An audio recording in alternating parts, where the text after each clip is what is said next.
I promise I will eventually stop talking about GunCon 2 games, but this is one that not many people talk about, and I figured this is the perfect time to do so.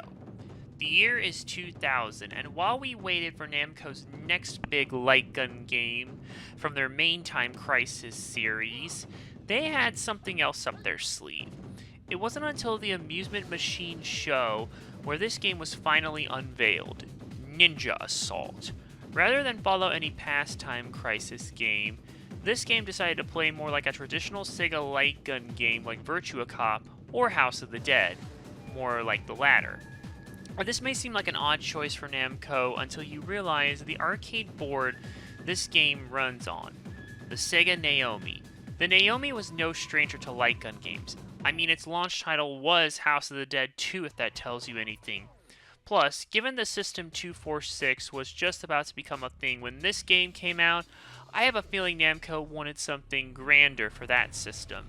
The irony being that despite being released on the Dreamcast arcade hardware, the game never found its way to the Dreamcast. In spite of that, Ninja Assault looked to be a familiar but fun light gun game. Maybe not this is the best light gun game I've ever played, oh my goodness, but anyone who likes the genre would definitely enjoy it. Everything was quiet on the Eastern Front regarding this game coming to home consoles for almost 2 years. Then, at E3 2002, Namco gave fans a nice little surprise, a PS2 announcement for Ninja Assault. Makes sense, the GunCon 2 already had Time Crisis 2, Vampire Knight, and many more games that would come between then and when Ninja Assault released. Aside from bringing the arcade version home, there would be some additional modes, and some other bonus additions as typically seen in these light gun games. The game also had a further showing at that year's Tokyo Game Show. Needless to say, development was quiet and smooth on this one. Ninja Assault was developed by Now Production and published by Namco for arcades in November of 2000. A PS2 release followed on September 9, 2002 for Japan, October 4, 2002 for PAL territories, and November 18, 2002 for North America. Ninja Assault is an enjoyable light gun game that doesn't do too much to differentiate itself gameplay-wise, but its unique look does help it stand out in some ways. Ninja Assault splits its gameplay into two modes, story mode and bonus games, the latter of which has two modes, mission and training. Training has 5 games that will let you enhance your skills. You have Night Ambush, which has you shoot down various ninja stars, Samurai Shootout, which is basically shooting samurai dummies while avoiding girls. Haunted Lake has you shooting red and goldfish, the latter worth a lot of points. Avoid the bluefish, you'll lose points for shooting them. Gold Rush has you trying to keep shooting at gold coins to keep them in the air. Sometimes you'll deal with many at a given time. The last game, Fireworks, which you have to unlock, has you shooting at various fireworks as they go up into the air. I swear, this and Night Ambush feel like Clay Pigeon mode and Duck Hunt, but with a different flair to it. Night Ambush has them going toward you, and Fireworks has them going up, so it's more like Fanavision without the rhythm game part. Mission mode is essentially this game's version of Crisis Mission.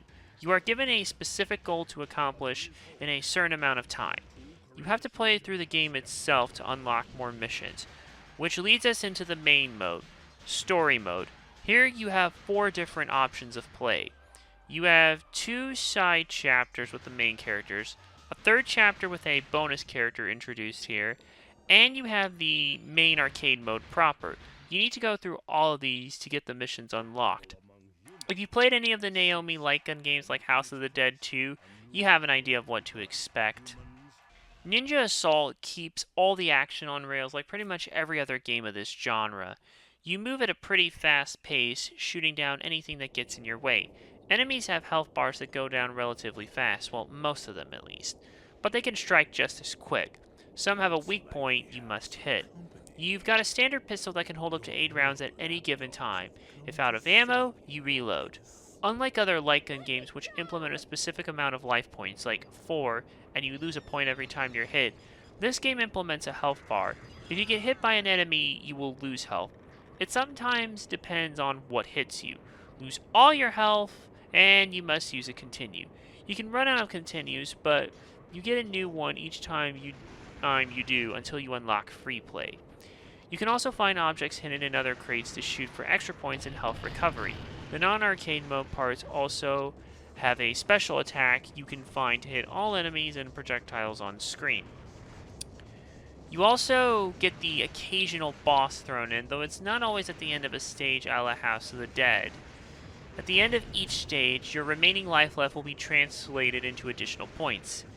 That's kind of it. This game really doesn't reinvent the wheel for light gun games. As such, you could probably figure out the controls relatively easily. Point and shoot to kill, shoot off screen, or press a button to reload. It's that simple. Again, avoid normal controllers for these. Sinden for the win. Where the game lacks in originality for gameplay, it most certainly makes up for that in the graphics department. Not so much the technical side, but the aesthetic side and theme of it all. I mean, a ninja-themed light gun game seems out of left field, despite what the genre has seen over the years. But Namco and Now found a way to make it work. The game takes place in feudal Japan, and you really feel that across the environments. The levels have a good amount of variety in them. You'll work your way through tall temples, forest, a Japanese garden, a wrecked town, a cave, and the final boss takes place on the roof of a castle temple thingy hybrid, whatever you want to call it. Maybe even a pagoda, I don't know. There are even a few bonus levels in the PS2 version. A shrine, a falls area, and a snow stage. Everything is handled here fine for the most part, but textures don't look the best when you compare it to other GunCon 2 games on the PS2. Given that this should have come out on Dreamcast, I think that's a bit unfair to it. Plus, the designs for everything more than help, especially with the enemies. They have different weapons, some are deadlier than others, some come from other places, but they all have one thing in common. They are demons. I think you'll be able to put 2 and 2 together when we get to the actual story part. Even the character designs for the main characters are pretty cool. Their outfits fit the era, but they also look unique, almost like soldiers meet ninjas. Overall, the game does feel like a Dreamcast game, which it almost is because of the arcade hardware it's running on. And while lacking in strong textures and some things not being well rendered, the aesthetics more than make up for that here. Sound also really does enhance things here, especially the music. Given the game's fast-paced nature, we have an equally fast-paced techno soundtrack to match. It's intense, it gets you in the mood, it fits the action, and it sounds great. It almost kind of reminds me of Shinobi 2002's soundtrack. But it doesn't have a lot of fusion of traditional Japanese instruments and other motifs and riffs that helped it stand out. Still, that doesn't detract here. The various sound effects for things like gunshots, enemy death squeals, sword slashes, spear hits, armor breaks, etc. all sound good. Because of how fast it all is, things can kind of blend together and it can sound a little bit hectic at times. Maybe even a lot, depending on how you view it. At least the sound effects aren't out of place. The voice acting, well, I think we all know where this is going. But it's not in the campy, so bad it's good way like House of the Dead 1. It's not even the drab lifelessness that somehow wraps around, or however you want to say it again, to becoming ironic like in House of the Dead 2. It's more like if you've ever watched an old kung fu film from the 70s or 80s starring Jackie Chan and or Sammo Hung with an English dub, then you have a good idea of what to expect. The most famous name on the cast is J.S. Gilbert, who voices Gunjo, best known as the voice of Sweet Tooth in Twisted Metal Black and the 2012 Twisted Metal game. Just roll with whatever it is, and yeah. With the unlockable missions, minigame, and bonus weapons you can get by completing the final mission for a Magnum, and an S ranking, all 5 minigames for a shotgun, there is some replayability, but we need to get through the arcade mode first. The basic plot of the game follows 2 ninjas, Guren and Gunjo. They are servants to the Princess Kodo. All was quiet on the Eastern Front until the Shogun Kigai kidnapped her in order to sacrifice her so he can not only come back from the dead, but also raise an army of demons from the dead and, you guessed it, take over feudal Japan. Armed with 2 pistols, our hero set off to fight through as many demonic entities as possible in order to save her. In the PS2 version, there's an extra character, Aoi. She allies with the ninjas in order to avenge the death of her father, who was killed by the Shogun Kigai. There are a few exclusive levels in this version: Homura Shrine, Tenjin Falls, and Daisepo. Should we cover them? Alright, I'll talk about one of them every few stages as we move through the arcade mode, though it might not be an even flow, if you know what I mean. There are 9 stages in normal mode and 3 exclusive stages, so let's just break it all down. We start off at Kurosaki Castle. Kaganen, one of the lieutenants of Shogun Kigai, is holding the princess here and is anticipating our arrival. We start on the outer balconies as we work our way through the inner parts of the castle. The area gets more tighter as we get inside. We continue to face off with sword and spear demons and even training dummies that are alive. Eventually, we work our way to the center and the top floor where the princess is, all while fending off claw demons. But before we get to her, we have this yin and yang duo here who can teleport themselves wherever. They're more like a mini-boss though, and aren't too difficult. Get used to more of those as opposed to normal bosses in this game. We beat them, but we're too late. Princess! Damn!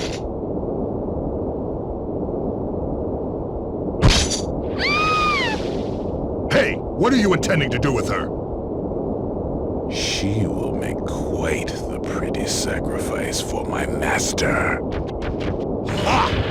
It will take greater men than you to save her now. Stage 2 takes us to Senri Bridge. We do a little roof and tree hopping as we start to find these spider robot enemies that can shoot out smaller ones in addition to other enemies we've already found, on top of cannons hiding in other bigger mobile structures. We eventually end up on the bridge and fight those spider robots we couldn't take down the first time. Stage 3 takes us to Mount Iwafuri. You move through a Japanese garden, then up the stairs as you deal with bigger enemies who can chuck spiked balls at you, and archers. Stage 4 takes us to our first big boy boss at Kikoku Gate, Norori Benki. You shoot its blatantly obvious weak point while fending off normal enemies in between phases. When its health is less than halfway down, its shell comes off and you have to continue to shoot the weak point. Keep at it and it goes down. Our first PS2 exclusive stage is Daisepo. The first stages of the side story start similarly regardless of which level you're at, whether you're in one that was already in arcade mode, or in this case you're playing one that was introduced here. Gurren and Gunjo are fighting enemies when Aoi teams up with them. Daisepo is a snow stage that has you go through a cemetery. You'll make your way up a hill until you encounter the boss. She keeps teleporting but keeps shooting at her and she goes down easily enough, even with the second phase. Back to the main story. Stage 5 takes us to Onikuji, a rundown village that has seen better days. Right off the bat, we're dealing with Japanese Tengu Kabuki Ewoks. Yeah, just try and take a minute to process that. Spiked carts also later come into play here, by the way. At the end of the stage, we get another mini-boss with 3 of these dual-blade-wielding monk demons? I guess? Stage 6 sends us to Omagakutsu, a cave. More the Kabuki Ewoks and some creepy crawlies to boot this underwater cave. There are even bird-like ninjas that throw shurikens. We eventually find our way on a raft. We chase a little until we encounter the Dragon Lords. So, this first guy here walks on water, launches fireballs, and charges at you with his sword. But once you're done with him, guess who shows up in time for Stage 7? My son, the humans seem to be troubling you. Mother, I have shamed us. I will have to teach you a lesson! The unholy mother of us. So now you have to deal with this dragon that can hit you with its tail and launch fireballs and breathe normal fire. Oh, and that samurai guy, he still wants to take us out. Halfway through our raft gets split up in half, and we stay on the rocks. The samurai can also make clones, so you have to shoot the real one in this part. Keep shooting them and eventually the path will be opened up for the last stretch. But there are a couple more exclusive stages to cover. Homura's Shrine takes us to a sacred ground. We have bird enemies that jump kick you, samurai demons with shields, one that launches magic at you, and there's even enemies that fly in on parachutes that kind of remind me of Burstinatrix from Yu-Gi-Oh! GX. We work our way through a partially flooded shrine that almost honestly feels like a liminal space, and we make it to Dryland to fight this Firefox boss. It moves fast, throws fireballs, and or fire kunai or whatever it can at you, and you need to shoot it. Tenjin Falls is the last PS2 exclusive stage. You're mostly working your way through a giant area filled with waterfalls, dealing with many of the familiar enemies you've encountered up to this point. You'll move towards a bridge, and just when you think you can cross in peace, the boss, or some associate of it, Mola-rams the bridge, but you jump off in time, so you don't have to climb in like a ladder like in the actual movie.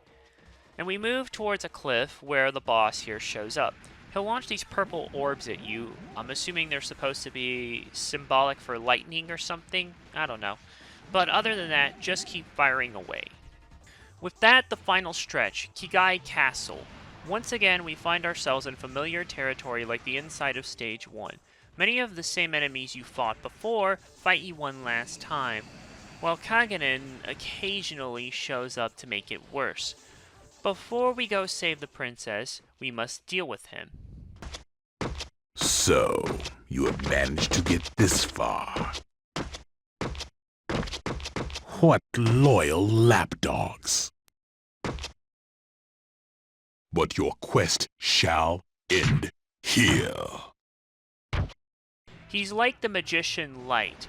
I say Light because most of the fight isn't too frustrating until he opens these portals that he can jump through to make shooting him harder.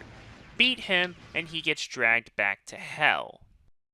How could I lose? Ah! Wait! Ah! At last, Shikaiten, we have found the princess and Shogun Kigai. Your Highness, you are safe. The evil master is behind that screen! Please excuse us, Your Highness.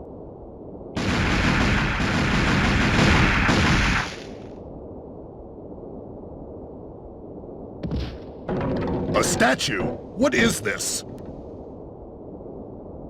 No! Be careful! He is...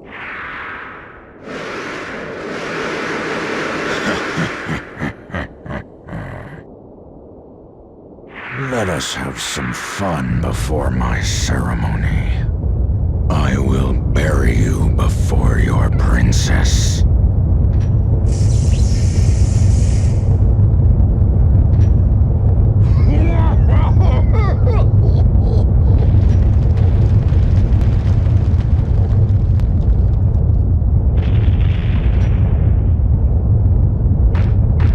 Get ready.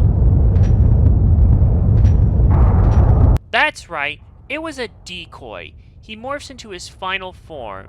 He has a few weak points, though the main one is his head. When the skull opens its mouth, shoot it. You can also shoot his palms when they glow red. He'll launch eyes, demons, and even smack you with those hands. Halfway through, his head leaves the skull's mouth, and it gets carried around by the hand, making it harder to shoot. When it's not just flying around by itself, that is. Towards the end, it will attempt to shoot you with a big beam, but keep firing enough, and he dies.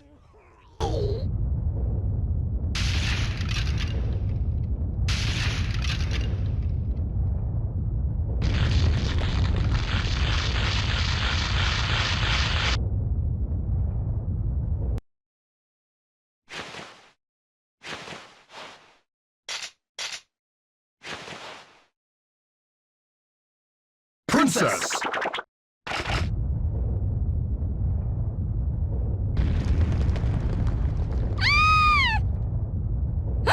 The roof! The castle is collapsing!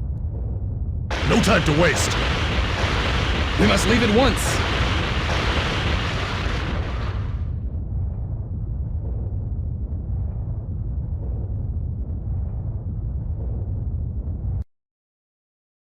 The three escape the castle in time before it falls apart. And the ninjas do one last thing. They toss their guns. Wait, what? Yeah, because reasons, I guess. I don't know. That the game never really explains this. Alright, let's just give this a brighter note here. If you finish each of the other story modes, they all have the same final boss but a different ending. Gurren returns to training, Aoi turns a new leaf after avenging her father's death, and Gunjo becomes captain of the castle guard by the order of the Princess Kodo, and they all lived happily ever after. The end. Ninja Assault is an enjoyable light gun game that looks fine for Dreamcast standards, controls well when using a light gun, sounds good music and effects wise, has a decent amount of meat on the bone with the minigames and additional story modes, has a good amount of environment variety, and the game does follow the old saying of if it ain't broke, don't fix it. However, there's not anything that can really keep the players on their toes, like hostages, which leads to not much variety in a genre that already kind of suffers from this. It can feel too fast-paced at times, the voice acting is not good, and the way the side stories were implemented could have been better. Given that there's not many exclusive stages, and how they are split up across the other 3 campaigns, you won't be able to play all 3 of them in just one of the side story modes. I feel like making one cohesive set that includes the stages with different cutscenes to accommodate Aoi, while also including the new stages, similar to Time Crisis 3's Rescue Mission Mode, or Crisis Zone's Grass Market District story. But that one pretty much had all new stages, the latter. Given that this came out before those, I guess it's not hard to see why they went the way they did, because it was the first time doing this sort of thing. In spite of this, I think the unique theme more than makes up for it, and anyone who has even the smallest interest in the genre/theme should check it out. PAL copies are around $10 complete in box, but Japan and North America copies are about $30 CIB. PAL and NA Gun Bundle copies go for around $100. Remember, Sinden for modern TV, GunCon 2 for old school ones. I give Ninja Assault a 3.5 out of 5. Thanks for watching. Click subscribe below and check out the playlist on screen for more content. To help support the show beyond the usual means, check out my Patreon and Ko-fi on the link tree in the description. And come by my Twitch where I conquer my backlog one game at a time. See you in the next video!